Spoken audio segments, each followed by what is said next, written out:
So let's talk about blood cultures. So blood cultures are a probability assessment, right? The question is, what is the probability that the culture bottle, the thing you're growing in the culture, represents a true infection in the bloodstream? And the reason that's important is because there's bacteria on the skin. And if you put a needle through the skin bacteria, it'll show up in the blood culture bottle, but there's not bacteria in the actual blood. So we have a problem. We have to improve the probability. So you ask two questions. One is the likelihood that this is a true bacteremia, right? And then what are the consequences of being wrong, right? So now in our system it reports bottles and it reports sets. Bottles don't matter because each set is the phlebotomist cleans and puts a needle in, and that needle is in there and she'll put 2 bottles on there. That's one set, okay? And then she'll do another set, or he'll do another set from a different spot, because by having 2 sets it decreases the risk that I'm going to get a false positive. Okay? So if I have if I have 1 out of 2, it makes it less likely that it's a true bacteremia. Okay?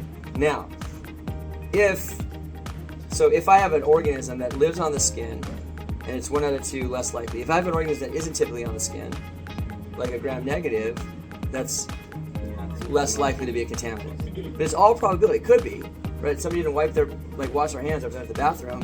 They could have E. coli on the skin, but it's a probability assessment. And then the second question is, what if I'm wrong, right? So for example, if I'm wrong and it's Staph epi, this is not a virulent organism, right? And so the consequences are low. Staph aureus is just as likely to be a contaminant as Staph epi. If I get 1 out of 2 Staph aureus, it very well could be a contaminant because we have Staph aureus on our skin. But if I'm wrong, the consequences are very high. Like if it's right, so let's say I get 1 out of 2, it's coagulative staph, I think it's a contaminant, but it's a true bacteremia, and I'm wrong. Well, they're not going to go into septic shock. It's going to be positive again, and I'll repeat it, and then I can treat it. Let's say it's 1 out of 2 Staph aureus, and I think it's a contaminant, and I'm wrong. It can be catastrophic.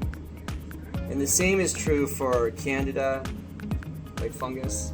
So if you see any Candida or Staph aureus in the blood, 1 out of 2 sets, remember I don't care about bottles, because you could have 2 out of 2 bottles in one set. It's each stick.